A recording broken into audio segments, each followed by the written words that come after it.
to another episode of Entrepreneurs in Fuego. We're documenting the journey of amazing entrepreneurs, and we do have an amazing entrepreneur, Michael Donato from the Helix house. Thank you, nice to be here. Advertising, branding in the digital age. Yes. How competitive is that, man? Incredibly competitive, yeah. There's quite a few of us out there, yeah. There's quite a few of you out there, but I hate sounding pandering, and I was telling you that that I talk to a lot of people, a lot of entrepreneurs, particularly in your field, and from once in a while you get a company or an executive or somebody that kind of breaks the mold a little bit, and you're different. Yeah. What makes you different? Well, the way I like to think about it is a lot of companies are, they work on a scale where they're just attempting to bring on as many clients as they possibly can, as quickly as they possibly can, and really, fill their quotas, I guess, for lack of a better term. All right. Our agency works a little bit differently. So we only onboard maybe a half a dozen or a dozen clients a year. We try to create personal solutions for every single client that we bring on. And we work very closely, very hard, tirelessly for each and every client that we bring on to really attempt to create the best possible result for them. When we look at clients and look at their needs and their wants and their goals, it's easy to see that each and every client needs something different. And if you're not willing to provide them, something personalized, you're just not giving them the best service that you can. What I hear is that the fact that you take so few clients, and I assume these clients are from many industries. Yes, yes. It's just varied, so you don't specialize in particular. So what you do, and the fact that you take few clients is because you want to become an expert in that particular industry and in that particular company. That's exactly it, yeah. And it really allows you to have the time to be able to do that, because that's really the commodity. Beyond the expertise, it's really the time that these clients are purchasing from us. And if I don't have the time in my day to be able to give them what they need, again, really, I'm not giving them the best service that I possibly can. It is difficult to envision anything other than devoting 100%, even more of your time in a particular company. Yeah. And there are a lot of companies out there, God bless them, that are doing it on a part-time basis. Mm-hmm. And if anybody out there that is using social media, you know how hard it is to be creative, to be consistent, and to be incredibly good and impactful. Yeah, and that impact is really what you're going for. When you look at consumers today, they're inundated with branding messages and advertisements on a regular basis. So in order to be able to stand out from that crowd, you have to be able to speak to them directly and give them a message that is more personalized and is about you as well too. A lot of clients, when they start with us, are afraid to express their own voice. They want to do the things that they see their competitors doing, or the things that they've seen done within their industry. And one of the things that we preach regularly is be true to yourself, be who you are as a company, so that you can find the clients that align with your goals, and your morals and your values and your integrity, or whatever your personal company culture is. You want that good alignment. The same thing that we do when we're out there looking for clients. We want to find those that that have the same culture that we do, because that just creates a great relationship. And how could I possibly do that unless I'm speaking my own truth and preaching my own thoughts and being true to my voice when I'm out doing my advertising and my marketing and any interactions that I have with potential clients. Michael, are you finding that the clients that are coming to you, I'm not saying every client, but a lot of the clients that are coming to you have been burned out or have a bad experience with other social media companies that promised the world, only to find that, wait a minute, you didn't deliver, man. What's going on? Oh, definitely. That's definitely something that's really common within our industry. It's happening a lot more. And the crazy part is they come to you being burnt by somebody saying that they're going to provide them the world, but then they still expect the world. So that's the hardest thing. So one of our biggest jobs is to set correct expectations. What are your goals? What are you looking to do? And what can you expect from the campaigns that we're running? Whether it's a social campaign, a paid campaign, an organic campaign, if we're doing press releases or buying digital ads or doing music runs, whatever it is, there's certain effects and certain responses you can expect from each of those. And you have to be realistic. Just because you decide, hey, today is the day that I want to get into advertising, today's the day I really want to put some money into it, that doesn't mean that you're the only one that had that thought, either today or tomorrow or the day before. There's a lot of people and a lot of competition within that area. So reasonable expectations are something that are incredibly important, and driving a return, something that can only be done when everybody's on the same page. Who came up with the name? Helix House? It actually wasn't myself or my partner. So we started 8 years ago as a residential and commercial IT company.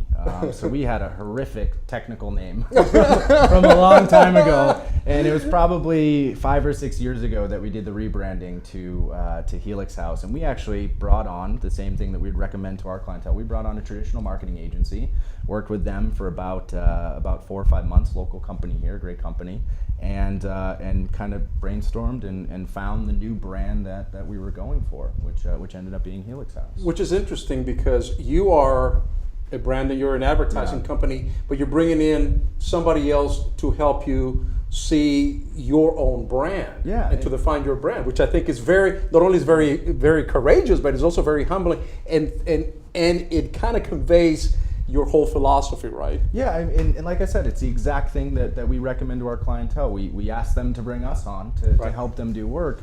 If we need internal work, we want to bring somebody else on to help us, because we don't want to be stuck with our own singular vision. We want to have something broader and something greater, and the ideas that that people as a group or a whole can bring to you are far beyond what you can do on your own. And that's really admirable, because one of the things that you do is not only are you looking for the advertising, the social media campaign, et cetera, but you look at that company from a holistic perspective and from a systems perspective. Definitely. Where does the client come in first? What is your first point of contact, and what is the output?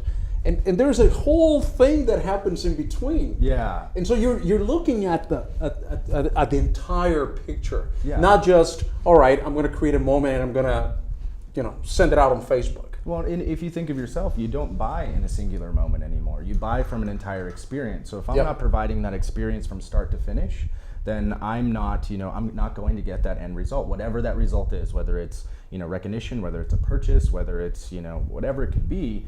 That result comes from an entire experience, and each client starts at a different point during that experience. So if I'm focusing on one single level and maybe step 2 of a 10-step sales process, and a client comes in at step 3 or at step 1, I'm really not going to be able to capture them the same way as if I have that entire funnel from start to finish. Which is the reason that you take fewer clients, Yes. but your production and your success is really very, very measured and calculated in that respect. Yeah, and it has to be. Again, if I don't know a client, in and out, if I don't know their products in and out, if I don't know their desires in and out, how can I serve them to the purpose that they brought me on to originally, do? Let alone how people service their clients or their internal processes and procedures. As people, they have their own goals as well too. Some people want aggressive growth, some people want branding, some people want, just slow growth, and there's a certain area that they want to stop at. Some people have, internal measurements that they need to hit, in order to be able to survive as a business. It's different, business to business to business, and without understanding them, I can't provide that proper. Dude, we all want champagne results with beer budgets, right? Which is getting harder and harder. Which is getting harder and harder and harder, man. So, were you always in advertising? Did you always have this passion for creativity? In the technical area, I've been in technical aspects for quite some time. So I started building computers in like the 6th grade. So I've been doing that for quite some time. I used to go to school auctions and buy pallets of maybe 20 non-working systems, and I'd build maybe 10 working systems out of that and sell them in the newspaper. So entrepreneurial spirit for quite some time, and definitely technical. Like I said, the company actually started as a residential and commercial IT company. We fell into the advertising aspect about 7-8 years ago. fell in love with it, saw a need within the industry, saw need not only for the services, but a company that was willing to back what they said. How many horror stories have you heard of? They promised me the world and they didn't provide. Telling you.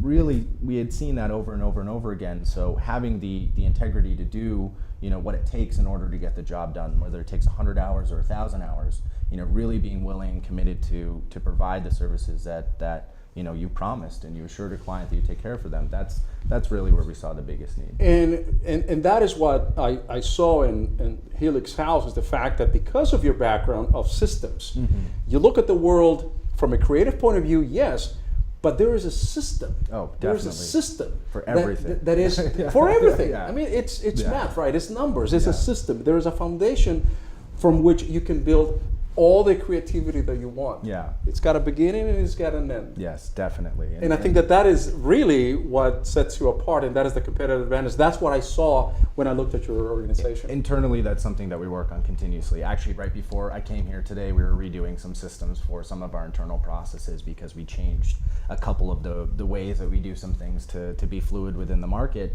And because of that, immediately we jump right into systems and how we take care of that and how we want that process to flow.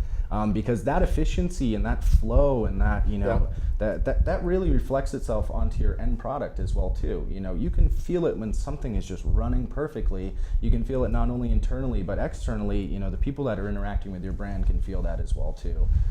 So those systems, beyond just the promotion of efficiency, it's really a feeling that you get when you're working with them. It purrs. Definitely. It purrs. Yeah, when you have your engine Got all a tuned up, nice there's nothing better than that. Nice little Yeah. sound. How do you overcome the resistance that some clients may have?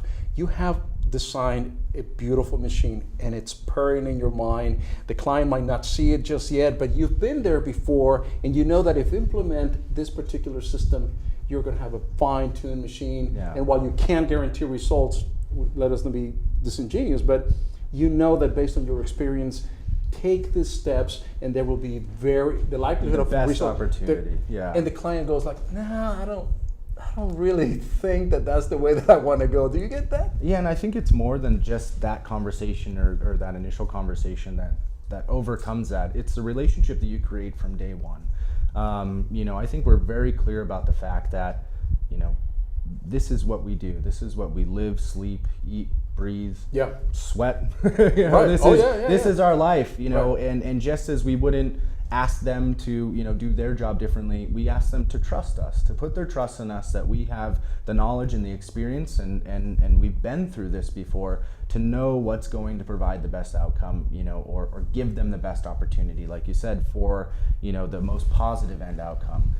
So we really don't give them a chance to say no. I guess is the best way to say that, because that's not, we weed those clients out from day one. The clients we want to work with are the ones that are going to allow us to have the control over their campaigns to be able to provide them the best result. Because when the client's fighting against you, really you're fighting two battles. I'm fighting, the battle to provide the best advertising service that I can, get them the results over there. And then I'm also fighting the battle of, with that client as to, a daily grind in order to be able to do what I need to do. So social media platforms are changing so rapidly, Yes. so fastly.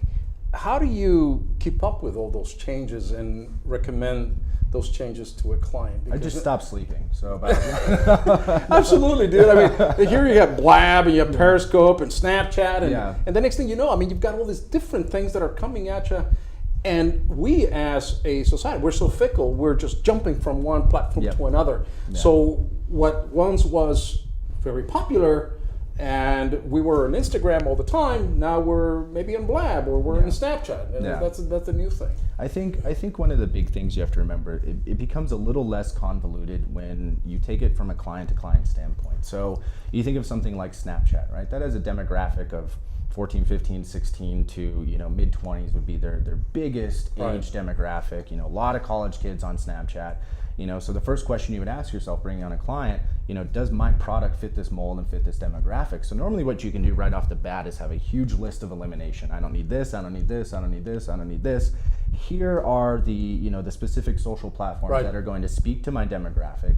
And then I need to start deciding, which ones I'm going to push on, which ones are going to be brand pushes for me, which ones have the ability, like with the intro of the Pinterest buy buttons, which ones can I drive direct sales off of. So an understanding of your demographic, an understanding of the social platforms, and your end desire as well too, whether that be branding or direct sales, helps really minimize, you know, that clutter. You have a lot of amazing creators working for you. Definitely, yeah. And you're talking about the trust that the clients have with you, but there's got to be an amazing trust between you and your creators. Yes, yeah, and that's, you know, I say it every single day. You know, it's the team that creates the results, and the trust that we do have to have for each other is enormous, because, you know, the clients that we deal with are fairly large budget, you know, and a few mistakes, you know, make a big difference to, you know, your client relationship and if they're going to, you know, move forward with you. So we have to be, you know, dotting our I's, crossing our T's, on point every moment of every single day, and that takes a solid team in order to be able to do that. You know, I really view my role today as more of a facilitator of the creativity and the work, you know, that you know, my team has been performing for these, you know, these last 8 years than, you know, an actual creator myself. Do you come up with some ideas yourself? Oh, definitely. When I started the agency, myself and the other managing partner, it was just we did everything top to bottom, and it wasn't until, you know, 2-3 years ago that we really built such a solid team to where we had the ability to take a step back and say, okay, let's start looking at that broader and that bigger picture. But I'm not a hands-off person. I say that is my biggest weakness. So every large client meeting, I'm there. I'm putting my 2 cents into absolutely everything. When we do focus groups, I actually have to step out. I can't be a part of them because I'm too pushy with the different things that I want. So, you know, we always joke that if we want anything unbiased, I can't be in the room. But, you know, I think that's a great way. That collaboration that we have as a team, that ability for us to sit down, you know, take an hour or 2 hours, you know, when you're onboarding that few clients, you have that time. Take it 2-3 hours, just sit down and really talk about something, go over it, you know, figure out what the best solution is going to be. And I can tell you 90% of that time, the time, it's not mine. Mine's not the best, but it grew from something that we built together as a team. Michael Donato from Sicily. Yes, yeah. You got a great Santa Lucia del Mar, yeah. There we go. Okay, that was my full impression of The Godfather. The Godfather, I guess. I don't know. I mean, that's why I'm not an actor, I suppose. The Helix House, man. It's a pleasure, man. Thank you very much. You guys absolutely rock. I mean, I really respect the whole concept that you have, your systems approach, the fact that you're not an advertising branding mill taking everybody in the world, but rather that you focus on a particular industry and a particular company to make sure that their success reflects on what you do. Thank you. Great philosophy, man. Thank you. Damn, we should have more people like you around. Thanks, man. And with that, we're out.